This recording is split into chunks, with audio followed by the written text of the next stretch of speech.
And here we have another 3D printed custom made LED sign. I created this multicolored sign as a Halloween present which runs off of 3 AA batteries. I first started out by photoshopping a design that fit my theme.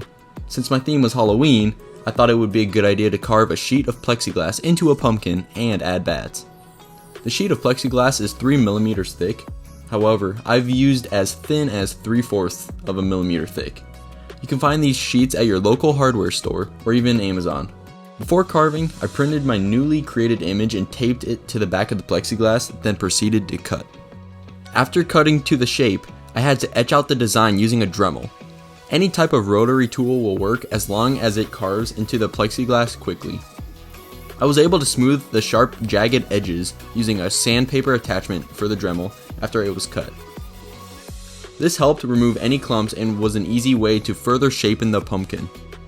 Make sure to etch all of the spots on the plexiglass, otherwise it will be noticeable. After the plexiglass was done, I was able to measure the width using a digital caliper. This is for precise accuracy when moving onto the 3D printing and design phase.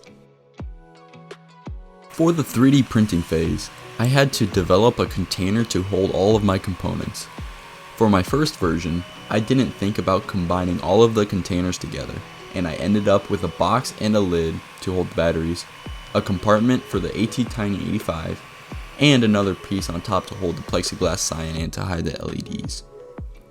After printing, I realized I could make a better version, so I went for it. My goal was to use as many screws as possible instead of glue. In the end, I had 3 pieces: the battery cover, the LED cover, and the battery compartment which holds the ATtiny85.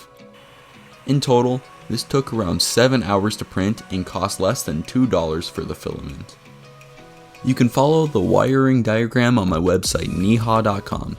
Here you can get a more detailed explanation of the project. Don't forget to check out my other projects as well. Since this project was a tight fit, it was hard to construct pathways for the screws and wires. Everything had to be placed perfectly in order for the sign to attach correctly. I highly suggest a pair of 2 helping hand alligator clips. They come in handy for all of my projects dealing with soldering. I use 22 gauge wire to wire everything. It does not need to be super thick since we are powering minuscule items. The batteries are aligned in series to boost the voltage from 1.5 to 4.5 volts to power the LEDs.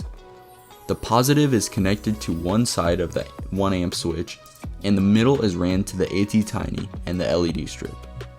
Once the switch is flipped, the battery wire will connect directly through the switch to connect the equipment. The ground of the battery pad is directly connected to the ATtiny. From there, it is also connected to the momentary push button. Make sure to pre-tin the metal and your wires before soldering. This ensures a solid connection between the wires and the metal piece we are attaching to. In the code, the button is set as an input pull-up.